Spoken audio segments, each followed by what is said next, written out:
Balem kuma day di karim asyagla di ayatem sa dinunti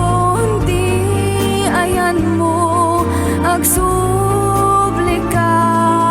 kuman kaano kang agsubli biyag kutoy denang jak maong mga gururay di pa nagsublim pagche